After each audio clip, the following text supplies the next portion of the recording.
तो हाँ जी मेरे प्यारे में कैसे भाई आप सबको स्वागत है आप सबका आपके अपने इस पसंदीदा चैनल जैके इस बारे धमाकेदार और बेहतरीन क्लास में, जिसमें आप लोगों को जो आपकी मैथ्स है उसके चैप्टर नंबर फर्स्ट संपत्ति एवं फलन की फर्स्ट एक्सरसाइज के इंट्रोडक्शन के बारे में बात किया जाएगा।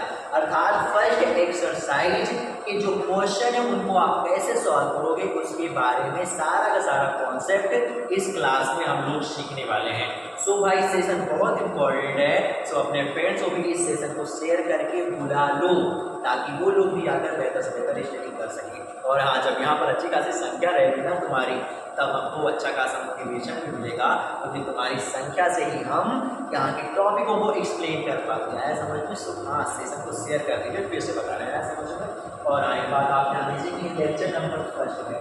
इसका मतलब क्या हुआ कि अगर किसी भी रीजन से आप अभी तक अपनी पढ़ाई को कंटिन्यू नहीं रख पाए थे ना, नो टेंशन, सारा का सारा रिस्क हमारा है। जितना भी बैकलॉग हो गया सारा का सारा कवर कर दिया जाएगा, एकदम जीरो से हाई लेवल तक आपको पढ़ना है। क्या समझ में? सो बैकलॉग की सारी प्रॉब्लम आप दूर कर दीजिए। और ये समय आपको ध्यान रखना है, शाम को 8 बजे अपने इस प्यारे से चैनल जैके तिवारी को पर आ जाना है, जहाँ पर आपके जैके सर आपको बेहतर से बेहतर कंटेंट देने की कोशिश करते हैं। समझ में है ना?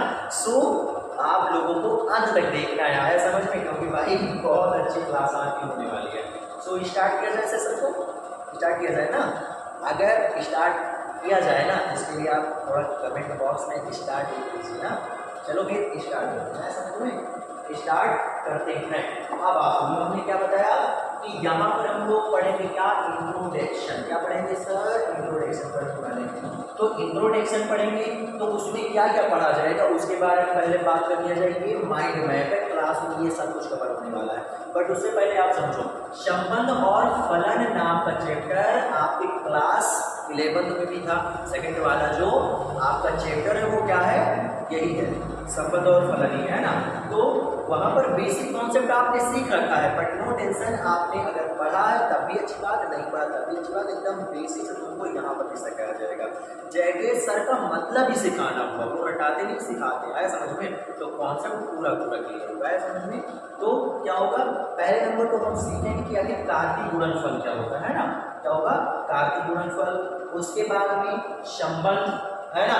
कार्तीय गुणनफल क्या होता है? तो आप ये समझो कार्तीय गुणनफल से ही संबंध मिलता है, आया समझ में? अभी तुमको आगे हम बताने वाले हैं ना। उसके बाद में संबंध देखेंगे, संबंध में संबंध को कैसे लिखते हैं उसके बारे में बात किया जाएगा। दो विधियां होती हैं, एक रोस्टर विधि होती है, एक समुच्चय निर्माण विधि होती है, सबके बारे में किया जाएगा। कुछ हम लोग सहायक पद देखने वाले हैं, जिसमें प्रांत क्या होता है, सप्रांत क्या होता है, परिषद क्या होता है, इसके बारे में बात किया जाएगा। और दो समुच्चयों के बीच में संबंधों की संख्या क्या होगी और अवयवों की संख्या क्या होगी, इसके बारे में बात किया जाएगा।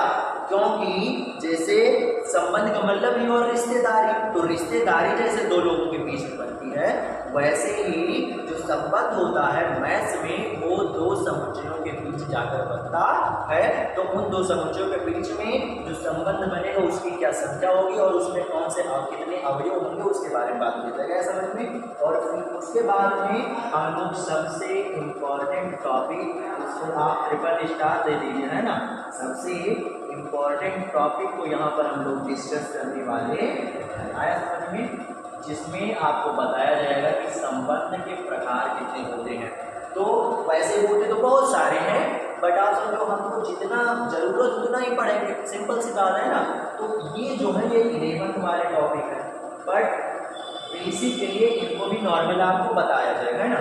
बट यहाँ पर हम बहुत सीरियस होकर सीखने वाले हैं, क्योंकि ये है क्लास 12 वाले टॉपिक, अर्थात जो एक्सरसाइज हमारी 1.1 है इसी पर निर्धारित है पूरी, आया समझ में। सो स्वातुल्य संबंध, संधि संबंध, संक्रामक और तुल्यता को बहुत अच्छे से आपको समझना है। सो फिर से बता रहे हैं, छोड़कर मत चाहिए जैसे सर। ओके ओके, फिर अब चलो क्या करते हैं, हम स्टार्ट करते हैं क्लास को। बट उससे पहले थोड़ा नॉर्मल कॉन्सेप्ट देख लेते हैं ना। क्या देख लेते हैं? जैसे मान लो हमने क्या लिया कि कोई लड़का ले लिया, है ना, कोई लड़का ले लिया, ये लड़का नहीं कोई बच्चा ही ले लो, कोई बात नहीं, लड़का लड़की से कोई मतलब नहीं, बच्चा ले लो, है ना, कोई भी हो, है ना। समझिए हमने क्या किया, एक बच्चा ले लिया, है ना। अब आप समझो इस बच्चे के क्या होंगे, इस बच्चे के एक होंगे पापा, है ना, और दूसरी क्या होंगी, दूसरी होंगी इसकी मम्मी, है ना, क्या होंगी, मम्मी। उसके बाद में आप समझो इन मम्मी के अगर हम भाई को ले लेते हैं ना, बहुत प्यारा कॉन्सेप्ट हम सिखाने वाले, समझो भाई को ले लेते हैं और उसके बाद में बहन को ले लेते हैं और साथ में ही हम क्या करते हैं, पापा के भी भाई को ले लेते हैं, है ना, और पापा की भी बहन को ले लिया जाता है। आया समझ में, पापा की भी बहन को यहाँ पर ले लिया जाता है ना। तो आप समझो क्या होगा यहाँ पर, तुमको क्या बताने वाले हैं। तो जो मम्मी की बहन है वो इस बच्चे की हो जाएंगी मौसी, है ना, मौसी हो जाएगी और भाई हो जाएंगे क्या, मामा। आया समझ में। वैसे ही जो पापा के भाई हैं इस बच्चे क्या हो जाएंगे, चाचा हो जाने वाले हैं ना, चाचा हो जाने वाले हैं। और बहन जो है वो क्या हो जाएंगी, वो हो जाएंगी क्या, बुआ। आया समझ में, क्या हो जाएंगी, बुआ हो जाएंगी। इतना तो तुमको पता ही है ना। इसका मतलब क्या हुआ, इसका मतलब आप ये समझो कि अगर किसी पर्सन की बात करें तो जो संबंध बनता है उसकी मम्मी और पापा से बनता है ना, मम्मी और पापा से बनता है। वैसे ही मैस नाम का जो बच्चा है उसके भी एक मम्मी पापा हैं, जिसमें मम्मी पापा की बात किया जाए तो हम अलग अलग दो समुच्चय लेते उसको मान लेते उसके मम्मी और पापा। और इन्हीं मम्मी पापा के जो संबंध है वो इस बच्चे के संबंध है। तो उन मम्मी पापा का जो समुच्चयों का जो संबंध होता है उसको हम बोलते हैं कार्तीय गुणनफल, है ना। दो समुच्चयों के संबंध को बोला जाता है कार्तीय गुणनफल। तो उसी कार्तीय गुणनफल से क्या होता है, संबंध जाकर निकलता है। आया समझ में। अभी कार्तीय गुणनफल हमने बताया था ना कि हम लोग पढ़ेंगे, आया समझ में। तो जैसे यहाँ पर इस बच्चे के मम्मी पापा से ये जो संबंध है जाकर इस बच्चे के लिए बने हैं, वैसे मैथ्स में भी दो अलग अलग समुच्चयों के संबंध से बनकर जाकर कार्तीय गुणनफल, और उस कार्तीय गुणनफल से क्या करते हैं, हम संबंध प्राप्त करते हैं। जितने भी प्रकार के संबंध होते हैं वो सारे सारे कार्तीय गुणनफल से प्राप्त होते हैं। अर्थात आपको कार्तीय गुणनफल सीखना कंपलसरी है। तो पहले हम देखेंगे कि आखिर कार्तीय गुणनफल होता क्या है ना। समझो यहाँ पर क्या दिया गया है कि किन्हीं भी दो अरिक्त समुच्चयों, अरिक्त मतलब रिक्त ना हो अर्थात खाली ना हो, है ना। समुच्चय मतलब हुआ सेट, अर्थात एक ऐसा समूह लेना, एक ऐसा सेट लेना है जो कि खाली ना हो, अर्थात उसमें कुछ ना कुछ अवयव होना चाहिए। आया समझ में, अवयव होना चाहिए, है ना, अवयव होना चाहिए। उसके बाद में एक हमने मान लिया ए और दूसरा मान लिया बी के बीच का संभावित ए कॉमा बी के रूप का क्रमिक युग्म, यानी कि इन दोनों समुच्चयों को अगर हम लेंगे और आपस में मिलाएंगे तो क्या होगा, कोई ना कोई क्या होगा, एक समूह बनेगा जो कि संभव है और क्रम से बनने वाला है, और ये एक युग्म फॉर्म होगा अर्थात जोड़े में होने वाला है, जिसको हम ए कॉमा बी से प्रदर्शित करते हैं। यहाँ पर जो ए होगा अर्थात पहला वाला अवयव वो पहले समुच्चय से होगा, और जो दूसरा वाला अवयव होगा यानी बी वो दूसरे समुच्चय से होगा, अर्थात ए बिलोंग्स टू ए और बी बिलोंग्स टू बी होने वाला है। इसी को ही क्या बोलते हैं, हम कार्तीय गुणनफल बोलते हैं, जिसको ए क्रॉस बी से दर्शाया जाता है। बताओ इतना है समझ में, है ना। फिर से आप समझो क्या हुआ, उस बच्चे के मम्मी पापा को हमने लिया तो भाई मम्मी के भी कुछ ना कुछ संबंध होना चाहिए, है ना, मम्मी का भी कुछ ना कुछ संबंध होना चाहिए और पापा का भी कुछ ना कुछ संबंध होना चाहिए, अर्थात रिक्त ना हो या ना हो कि मम्मी के पास नहीं है संबंध या पापा के पास संबंध नहीं है, तो क्या होगा, पूरी तरीके से कार्तीय गुणनफल नहीं बनेगा। तो पूरी तरीके से उस बच्चे के संबंध सारे थोड़ी हो पाएंगे। आया समझ में। तो वैसे यहाँ पर क्या हो रहा है, रिक्त नहीं होना चाहिए, और उनको जब मिला देते हैं तो क्या होता है, कुछ ना कुछ फॉर्म आता है, जाकर कुछ ना कुछ फॉर्मेट आता है, उसे क्या बोलते हैं, कार्तीय गुणनफल बोलते हैं, है ना। अगर हम बात करें जैसे एग्जाम्पल के बारे में बात करें, है ना, मान लेते हैं कि तुमको वहां पर नहीं समझ में आया है, आया समझ में, तुमको वहां पर नहीं समझ में आया, थोड़ी छोड़ो, तुम यहाँ पर समझो। जैसे ये दो सेट है, ये दो सेट है, तुम इस फॉर्मेट में भी लिख सकते हो, ऐसे भी लिख सकते हो। आया समझ में, ऐसे लिखा जाता है, ऐसे लिखा जाता है। तो पहला सेट जो लिया इसमें 3 अवयव है 1 2 3, और दूसरा जो सेट लिया उसमें 2 अवयव है ए और बी। तो इनके जो संभावित क्रमिक युग्म है वो क्या बनेगी वो समझो। तो ए अगर बात किया जाए हमारा, है ना, अगर बात किया जाए तो 1 संभव है कि ए से हमारा संबंध बना ले, है ना। 1 मिनट ये वाला देते हैं ना। तो आप समझो ये संभव है हमारा जो 1 है वन संभव है कि हमारा ए से संबंध बनाए, और ये भी संभव है कि बी से भी संबंध बना सकता है। आया समझ में, है ना। तो वन का ए से भी संबंध संभव है और बी से भी संबंध संभव है। उसी फॉर्मेट में जो हमारा क्या है दो है, वो भी संभव है कि ए से संबंध बनाएगा और बी से संबंध भी बनाएगा। वैसे ही सेम तरीके से जो हमारा 3 है वो भी ये संभव है कि ए से संबंध बनाए और बी से भी संबंध बनाए, और इसी को हम क्या करेंगे, इसी संबंध को बोलते हैं क्या, कार्तीय गुणनफल, जो कि कैसे लिखा जाता है उसके बारे में बात करते हैं, है ना। तो समझो यहाँ पर क्या तुमको होता है, ए कॉमा बी यानी इस फॉर्मेट में लिखेंगे जिसमें ये क्या है, फर्स्ट फर्स्ट समुच्चय के अर्थात फर्स्ट समुच्चय से फर्स्ट अवयव लेंगे और दूसरे समुच्चय दूसरे अवयव लेने वाले हैं। यानी कि जो ए क्रॉस बी होगा वो ऐसे लिखा जाए। कैसे लिखा जाए, पहला नंबर तो आप मतलब ब्रैकेट बनाओगे, है ना। उसके बाद क्या करोगे, 1 को ए के साथ लीजिए, है ना। तो क्या हो जाएगा 1 कॉमा बी, उसके बाद आप कॉमा लगाओगे, 1 को लिख दोगे आप बी के साथ, 1 कॉमा बी हो जाएगा, कॉमा लगाओ। 2 को लिख दो ए के साथ, है ना। 2 को लिख दो ए के साथ, 2 कॉमा ए हो जाएगा। 2 को लिख दो बी के साथ, 2 कॉमा बी हो जाएगा, और 2 को लिख दो, है ना, हो गया ना। 3 को लिख दो ए के साथ, ऐसा समझ में, 3 कॉमा ए हो जाएगा, और 3 को लिख दो आप बी के साथ, 3 कॉमा बी हो जाएगा। इसी को हम बोलते हैं क्या, कार्तीय गुणनफल। आया समझ में, और इसी में से हमें जाकर संबंध प्राप्त होता है। और एक बात बता दें, मैथ में जो होता है, अगर आप किसी समूह से क्या करते हो, कुछ लेते हो, यानी किसी समूह से आप कुछ क्या करो, लेते हो, थोड़ा सा पार्ट लो या पूरा समूह ले लो, तो इसको बोला जाता है उप समुच्चय। क्या, उप समुच्चय। आया समझ में। क्या आप ऐसे समझ लो, मान चलो आपका कॉलेज है, तो कॉलेज नर्सरी से 12 तक चल रहा है, बट उस नर्सरी से 12 के कॉलेज में, अर्थात उस कॉलेज में कोई एक क्लास क्या हो जाएगा, उसका समुच्चय हो जाएगा, यानी उसी का ही तो पार्ट है। अर्थात इस कार्तीय गुणनफल के कोई भी एक आप छोटा सा पार्ट निकाल लो, वही आपका क्या हो जाएगा, संबंध हो जाने वाला है। यानी जो हमारा उप समुच्चय है वो क्या, तो वो कार्तीय गुणनफल का उप समुच्चय होता है, अर्थात उस कार्तीय गुणनफल का छोटा सा पार्ट होता है। उप समुच्चय का मतलब छोटा सा पार्ट हुआ जाकर। आया समझ में। और इसको क्या करते हैं हम, आपसे प्रदर्शित करते हैं, सिंपल सी बात है।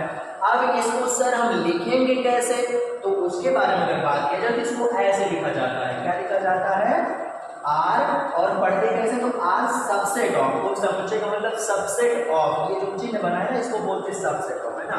तो are subset of A cross B, यानी कार्तीय गुणनफल, ये कितना हो जाएगा, कार्तीय गुणनफल, और इसका ये हो गया उप समुच्चय को हम क्या बोलते हैं, संबंध कहते हैं। इतना है समझ में। यानी कार्तीय गुणनफल से आप छोटा सा पार्ट लो, वही तुम्हारा क्या हो जाएगा, संबंध हो जाएगा, है ना। जैसे अगर हम बात किया जाए तो आप समझो, है ना।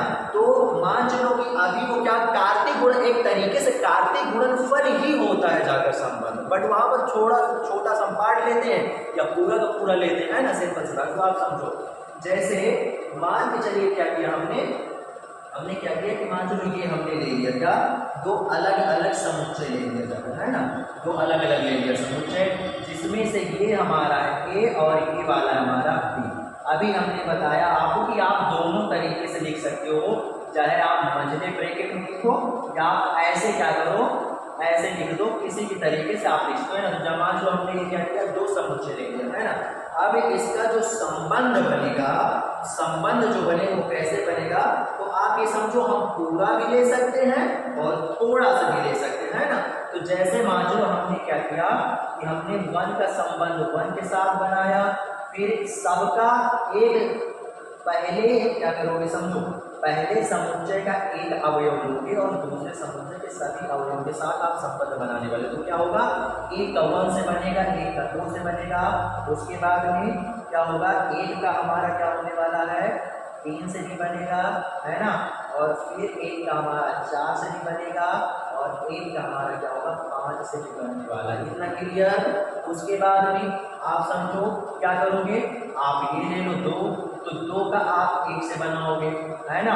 उसके बाद में 2 का आप 2 से बनाओगे, आया समझ में? 2 का आप क्या करोगे 3 से बनाओगे, उसके बाद क्या होगा 2 का 4 से बनने वाला है और 2 का क्या होगा 5 से बनने वाला है। इतना क्लियर? उसके बाद में हम 3 भी ले सकते हैं ना, 3 आप ले लो, 3 आप ले लो, 3 का आप 1 से बना दो और उसके बाद में 3 का आप क्या करो 2 से बना दो, 3 का आप 3 से बना दो जाकर, 3 का आप क्या करो 4 से बना दो जाकर, 3 का आप क्या करो 5 से बना दो। आया समझ में? तो एक एक अवयव का संबंध सभी पूरे अवयवों से होने वाला है। आया समझ में? तो संबंध जो होता है तो 2 अलग अलग समुच्चयों के थोड़े से भी अवयव को आप लेकर मिला सकते हो, बट जो अवयव लोगे उसका सबके साथ संबंध बनेगा, सिंपल सी बात है।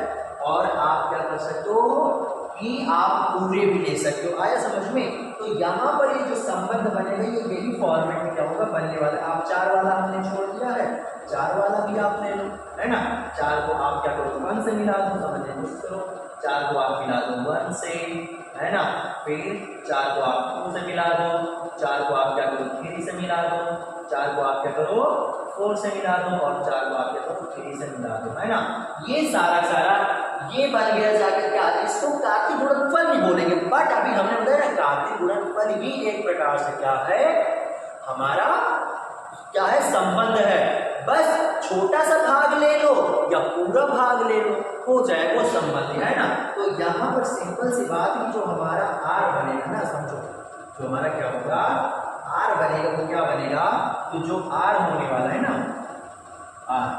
आर हमारा जो होगा वो पहले नंबर हम क्या करेंगे ब्रैकेट लगाएंगे और उसके बाद क्या हो जाएगा 1, 1, ओके। और उसके बाद में 1, 2, ओके। और उसके बाद में क्या है 1, 3, है ना।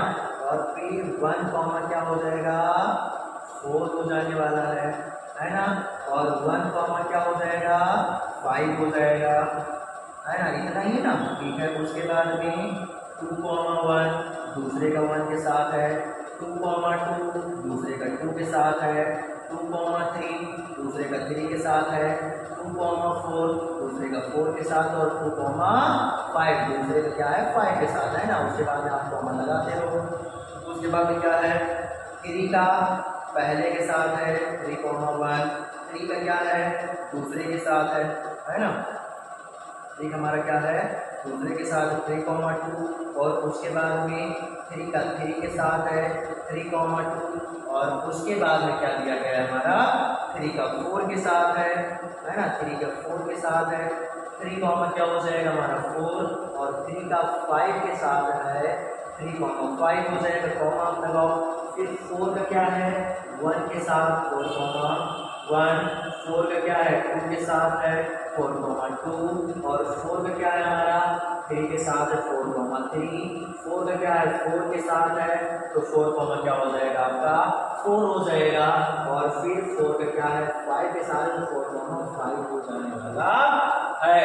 बताओ आया समझ में, है ना, आया समझ में। और आप क्या करो यहाँ पर संबंध खत्म हो गया तो यहाँ पर आप क्या करो आप मझला वाला ब्रैकेट यहाँ पर क्लोज करो। आया समझ में। तो यही आप समझो यही हमने अभी कार्तीय गुणनफल में भी बताया था, पर फिर बता रहे हैं कार्तीय गुणनफल का ही रूप हमारा क्या होता है संबंध होता है। ये संबंध हमारा ये बनने वाला है और इसी सब के बारे में हम डिस्कस करने वाले हैं। बताओ इतना आया समझ में, है ना, इतना आया समझ में, ओके ठीक है। उसके बाद में आप समझो जैसे इसको हम क्या करते हैं थोड़ा छोटा कर देते हैं, है ना, क्या करते हैं थोड़ा छोटा कर देते हैं। और उसके बाद में जो यहाँ पर तुमको कुछ दिया गया है ना क्या प्रांत सा प्रांत परिषद उसके बारे में डिस्कस करते हैं वो क्या होता है ना। इसको क्या करो इसको थोड़ा छोटा कर दो और वैसे दिखाई पड़ रहा है ना आपको, और इसको हम यहाँ पर कर देते हैं ना। समझो क्या यहाँ पर एक क्या प्रांत क्या दिया है, प्रांत दिया गया ना। समझो प्रांत क्या होता है ना, प्रांत जो होता है वो प्रथम समुच्चय ए के संबंध में भाग लेने वाले अवयव।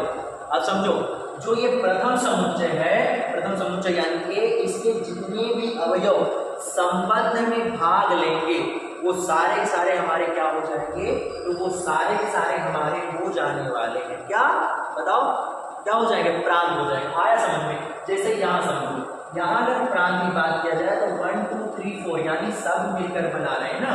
तो अगर यहाँ पर हम प्रांत की बात करें तो क्या होने वाला है सर तो यहाँ पर जो प्रांत होगा ना, समझो यहाँ पर हमारा जो प्रांत होगा वो 1, 2, 3, 4 सब हो जाने वाला है। अगर बाई चांस सर चौथा ना बनाता तो प्रांत में से चौथे वाले को हटा देते, अगर तीसरा ना बनाता तो तीसरे वाले को हटा देते।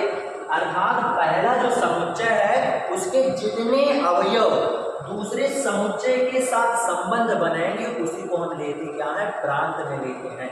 प्रांत मतलब आप ये समझ सकते हो जो वैल्यू आप क्या कर रहे हो, दे रहे हो, है ना, जो आप दे रहे हो, जो आपने काम किया है, यानी जो आपने काम किया था, जो वैल्यू आपने दी है वो हो जाएगा प्रांत। उसके बाद में परिसर, तो परिसर में क्या होता है, तो दूसरे समुच्चय के जितने भी अवयव पहले समुच्चय से संबंध बनाए रहते हैं उनको क्या कहते हैं हम, तो क्या कहते हैं हम, तो उनको कहते हैं हम परिसर कहते हैं। आया समझ में, तो आप समझ सकते हो दूसरे समुच्चय बी के संबंध में भाग लेने वाले अवयव, यानी संबंध में भाग लेने वाले जितने दूसरे समुच्चय के अवयव हैं उनको क्या बोल देंगे हम, परिसर बोल देंगे। आया समझ में।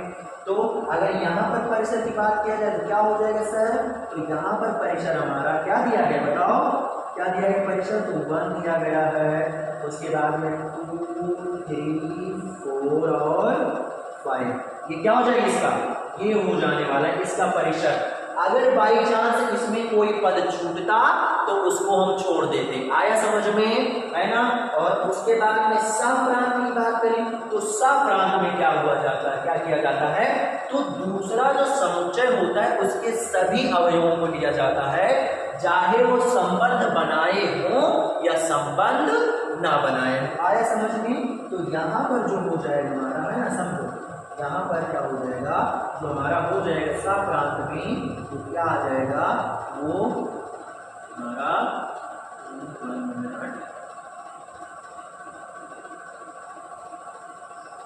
1, 2, 3, 4, 5 होने वाला है। बताओ इतना आया समझ में। फिर से आप समझो, प्रांत के लिए आप फर्स्ट समुच्चय यानी ए वाले उन अवयवों को लोगे जिन्होंने संबंध में भाग लिया है। ओके, अगर बाई चांस मान चलो कई सारे अवयव दिए गए हैं और उसमें से जितने अवयव नहीं है संबंध बनाए उनको आप छोड़ दोगे, केवल उन्हीं को लोगे जो संबंध बनाए। इतना आया समझ में।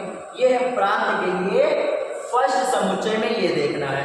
उसके बाद में यही आपको परिसर के लिए सेकंड समुच्चय में देखना है, अर्थात जितने सेकंड समुच्चय यानी बी के संबंध में भाग लिए होंगे अवयव उनको परिसर में लिखना है। बट सप्रांत में जो होता है तो बी वाला तुमको देखना है समुच्चय, और वहां पर हमको उनको भी लेना है जो संबंध बनाए और उनको भी लेना है जो संबंध नहीं बनाए हैं, अर्थात टोटल, है ना, समुच्चय बी के सभी अवयवों को हम सप्रांत बोलते हैं ना, दूसरे समुच्चय के यानी बी वाले के सभी अवयवों को बोला जाता है सप्रांत। परिसर केवल दूसरे समुच्चय के भाग लेने वाले अवयव होते हैं और हमारा प्रांत होता केवल पहले समुच्चय के भाग लेने वाले अवयव। बताओ कितना क्लियर है आपको, इतना यहाँ तक क्लियर है ना। ओके, जब कार्तिक गुणनफल के फॉर्म में आप क्या लिखोगे, संबंध को लिखोगे तो उसको बोलते हैं रोस्टर विधि। बट जब आप क्या करोगे सेंटेंस वाइज, यानी वहां पर क्या करो, कुछ वाक्य जोड़ दो, है ना, कुछ वाक्य जोड़ दो और वाक्य जोड़ कर क्या संबंध लिखोगे तो वो हमारा क्या हो जाएगा, समुच्चय निर्माण विधि हो जाने वाला है। और आप देख सकते हो जो आर वो क्या है, ए कॉमा बी के भी फॉर्म में है ना, ए कॉमा बी के ही फॉर्म में है, जहां पर ए और बी दोनों भाई प्राकृतिक संख्या है। प्राकृतिक संख्या का मतलब क्या हुआ, जो 1 से इन्फिनिटी तक जाएगा, है ना, तो ये 1 से इन्फिनिटी तक जाएगी वो तो ठीक है, बट यहाँ पर भी वो प्राकृतिक संख्याएं हमारी क्या है, निर्धारित है। कहाँ तक निर्धारित है, जो ए है वो क्या है 4 के बराबर, यानी 4 भी है और 4 से कम भी है, अर्थात 1 से 4 तक दिया गया है ना, और जो बी है वो 5 भी है और 5 से कम भी है, अर्थात B less than and equal to 5 हो जाए। बताओ आया समझ में, इतना यहाँ तक क्लियर है। अगर क्लियर है ना तो भाई आप लाइव चैट में देखो चल रहा है, आप क्लियर लिख दो। और फिर से एक बात बता दे रहे हैं, भले ये जो सेशन है वो हमारा, ये जो सेशन है वो भले प्रीमियम है, बट आपके साथ हम बैठे हैं लाइव चैट में, आपको कोई भी क्वेश्चन या कोई भी टॉपिक नहीं समझ में आ रहा है, क्वेश्चन करना है, तो आप तुरंत कमेंट करो, उस क्वेश्चन का उत्तर दिया जाएगा, आपकी प्रॉब्लम सॉल्व की जाएगी। बट मान लेते बाई चांस ना ध्यान दे पाए तो आपको कमेंट बाद में जरूर करके जाना है। हम यहाँ पर पढ़ा रहे हैं तो केवल ये नहीं कि अपनी केवल फॉर्मेलिटी अदा कर रहे हैं, केवल तुमको पढ़ा नहीं, तुम्हारे हर एक प्रॉब्लम को दूर करना है। आया समझ में? सो अभी अगर कोई प्रॉब्लम तो तुरंत कमेंट करो, उसका सोल्यूशन मिलने वाला है। बट अगर बाद में आपको देख रहे हो क्लास या मान लो हम नहीं ध्यान दे पाते तो आपको कमेंट करके जाना है, उसका सोल्यूशन दिया जाएगा। तो इतना क्लियर है ना? तो ये हो गया जाकर। अब आ जाओ, आप आगे आ जाओ। यहाँ पर कुछ दिया गया है आगे टॉपिक, है ना? आगे क्या दिया गया है? तो आगे समुच्चय ए और बी में, हाँ ठीक है, यहाँ पर क्या दिया गया? अवयवों की संख्या और संबंधों की संख्या के बारे में समझो। जैसे मान चलो हम क्या करते हैं कि हम मान लेते हैं, समझो, हम मान लेते हैं कि समुच्चय ए में m अवयव है और समुच्चय बी में n अवयव है। तो सर अगर अवयवों की संख्या निकालना तो कैसे निकालेंगे? तो उसके लिए हम इन दोनों समुच्चय के अवयवों का क्या करेंगे? मल्टीप्लाई कर देंगे। अर्थात यहाँ पर क्या हो जाने वाला है? तो यहाँ पर हमारा हो जाएगा m इंटू n। आया समझ में? अवयवों की संख्या निकालने के लिए संबंध में m इंटू n किया जाता है। और उसके बाद में संबंधों की संख्या निकालने के लिए क्या करेंगे सर? तो आपको क्या करना है? 2 की पावर m इंटू n कर देना। आया समझ में? 2 की पावर m इंटू n कर देना है। अर्थात जितनी अवयवों की संख्या हो रही है उसको 2 की घात कर देना है बस। अब तुमको हम यहाँ पर एग्जाम्पल दिखाया दे रहे हैं, तुरंत डायरेक्ट यहाँ पर समझो, है ना? तुमको हम एग्जाम्पल दिखाया दे रहे हैं, जैसे एग्जाम्पल की अगर बात किया जाए ना, समझिए कुछ करो, ये हमने दिया क्या? एग्जाम्पल, है ना? तो आप समझो, मान चलो हम फर्स्ट एक ले लेते क्या अवयव, इसमें ले ले 1 और 2, है ना? 1 और 2 ले लेते अवयव, और दूसरा ले लेते हम बी समुच्चय, यहाँ पर ए और बी 2 अवयव यहाँ पर भी ले लेते हैं, है ना? समझने की कोशिश करना, ए और बी यहाँ पर भी क्या करते हैं? 2 अवयव ले लेते हैं। तो जो रिलेशन हमारा बने, समझने की कोशिश कीजिए, है ना? जो रिलेशन बनेगा वो क्या बनने वाला है? तो रिलेशन हमारा बनेगा ए का 1 के साथ, है ना? तो क्या हो जाएगा? 1 का ए के साथ, ठीक है, और क्या हो जाएगा? 1 का बी के साथ, है ना? और उसके बाद में 2 का ए के साथ, और 2 क्या हो जाएगा हमारा? बी के साथ हो जाने वाला है। आया समझ में? अब आप समझो, ये जो ये दिए गए हैं ना, ये है अवयव, समझने को करो। ये जो 1 कॉमा ए, 1 कॉमा बी, 2 कॉमा ए, 2 कॉमा बी है ना, इसको बोलते हैं अवयव। आया समझ में? तो कितने अवयव भाई? तो 1 2 3 4, 1 2 3 4। अब ये 4 कैसे मिला है? तो अगर हम बात किया जाए ना, तो समझो इसमें 2 अवयव है, 2 अवयव इसमें, 2 अवयव इसमें है, तो 2 दूना कितना हो जाएगा? 4 हो जाएगा। अर्थात समुच्चय ए में जितने अवयव है और समुच्चय बी में जितने अवयव, उसका मल्टीप्लाई कर दो, आपको क्या होगा? आपको संबंध में होने वाले अवयवों के बारे में पता चल जाए कितने होने वाले हैं ना। तो वही तो यहाँ बताया गया है ना। तो आप क्या करो? समुच्चय ए समुच्चय बी के अवयवों की संख्या का मल्टीप्लाई कर दो, आपको संबंध में जो अवयव होने वाले वो पता चल जाए। अब अगर हम संबंध की संख्या की बात करें तो क्या करना है? 2 की पावर कर देना, है ना? क्या कहेंगे? संबंध के प्रकार, जिसमें आप ये समझो, वैसे इन टॉपिक को हम बाद में डिस्कस करेंगे, बट ये आप समझ लो, ये है क्लास 11 वाले, इसको आप समझ लो, इसको ज्यादा हमको पढ़ना नहीं, इससे बारीक ध्यान रखना है। तो रिक्त संबंध, रिक्त का मतलब जिसके पास कोई संबंध हो। अभी हमने संबंध से मतलब रिश्तेदारी की बात की ना। मान लो कोई एक बच्चा है और उसके पास कोई भी संबंध है ही नहीं, है ना? यानी कोई भी रिश्तेदार नहीं है, तो उसके लिए जो संबंध हो जाए वो रिक्त संबंध हो जाए। या मान लो अगर कोई बच्चा उसके पास मामा नहीं है, तो मामा के लिए जो संबंध बनेगा उस बच्चे के लिए क्या हो जाएगा? रिक्त संबंध हो जाएगा। आया समझ में? वैसे ही सार्वत्रिक संबंध की बात करें तो सारे संबंधों, है ना? आप ये समझो, रिक्त संबंध में 2 अलग अलग समुच्चय लें तो ऐसा संबंध बने कि उस समुच्चय से एक भी संबंध न निकले जाएगा, तो रिक्त संबंध हो जाएगा। उसके बाद सार्वत्रिक संबंध, एक ऐसे हम 2 अलग अलग सेट लें और उनसे जब संबंध निकालें तो सारा का सारा संबंध आ जाए जाकर, उसको सार्वत्रिक संबंध बोलेंगे। और तत्समक संबंध जो होता है वो क्या होता है, वो केवल अपने से ही तुलना करता है। यानी आप ये समझो केवल हमारा भला हो, अर्थात केवल हमारे पास संबंध हो, यानी हमारे मामा हो, हमारे नाना हो, हमारे दादा हो और किसी का कोई ना हो।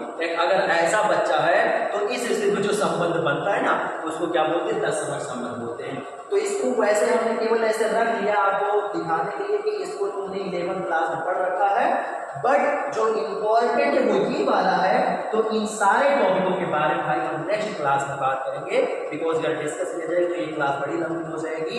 सो आप लोगों को कल मॉर्निंग में इन सभी टॉपिकों के बारे में पढ़ाया जाएगा क्या, 6:30 बजे। सो आना मत भूलिएगा आप लोग 6:30 बजे। और हाँ, अगर क्लास भाई पसंद आई है तो पहला नंबर तो आप क्या करोगे, क्लास को लाइक कर दो, चैनल पर नए चैनल को सब्सक्राइब करके नोटिफिकेशन ऑल पर सेट कर दो, ताकि कोई भी क्लास आए तो आप आसानी से देख सको। और उसके बाद में हाँ, इसको शेयर भी कर देना अपने अदर फ्रेंड्स के पास। और अगर कोई भी माइंड में क्वेश्चन आ रहा है तो उसको आप कमेंट करो, उसका उत्तर दिया जाएगा, है समझ में। और ये है हमारे टेलीग्राम चैनल का QR कोड, है ना, QR कोड है। इसको आप क्या करो, स्कैन कर दो। जयकेश तिवारी गुरुकुल के नाम से ही हमारा क्या है, टेलीग्राम चैनल है। जब इसको आप ज्वाइन कर लोगे ना, क्लास की सारी नोट्स आपको फ्री में मिल जाएगा, है समझ में। और बाई चांस स्कैन करने में प्रॉब्लम है तो व्हाट्सएप ओपन करके, है ना, व्हाट्सएप ओपन करके किसी को चैट ओपन कर लो और ये टाइप करके पेस्ट कर दो, लिंक बन जाएगा चैनल का, उस पर क्लिक करोगे डायरेक्ट आप हमारे टेलीग्राम चैनल पर अट जाओगे। बट उससे पहले आपके फोन में टेलीग्राम ऐप होना कंपलसरी, नहीं पता चले आप ऐसे ट्राई करते रहो टेलीग्राम चैनल ही ना हो, है ना। सो आशा करते हैं क्लास बहुत पसंद आई होगी। और हाँ, कमेंट जरूर कीजिएगा, क्लास अगर पसंद आती है ना तो कमेंट कर दीजिएगा, कम से कम देखें तो आखिर हमारा रिटेंशन कैसा आ रहा है बच्चों के प्रति। और हाँ, अगर आप हमें टाइम देते हो हम आपसे वादा करते हैं कि आपको बेहतर से बेहतर कॉन्सेप्ट सिखाएंगे और आपके लिए हम परेशान ही रहते हैं कि नया कॉन्सेप्ट और नए बेहतरीन तरीके से आपको एक्सप्लेन करने के लिए, है ना। सो भाई आशा करते हैं क्लास बहुत अच्छी लगी होगी। So thanks for watching this video. और फिर मिला जाएगा आपको नए सेशन में नए टॉपिक के साथ। और बल्कि तो मॉर्निंग में 6 बजे आना मत भूलिएगा, क्योंकि आगे वाले टॉपिक को उसी में डिस्कस करेंगे, समझ में। सो फिर बाय बाय।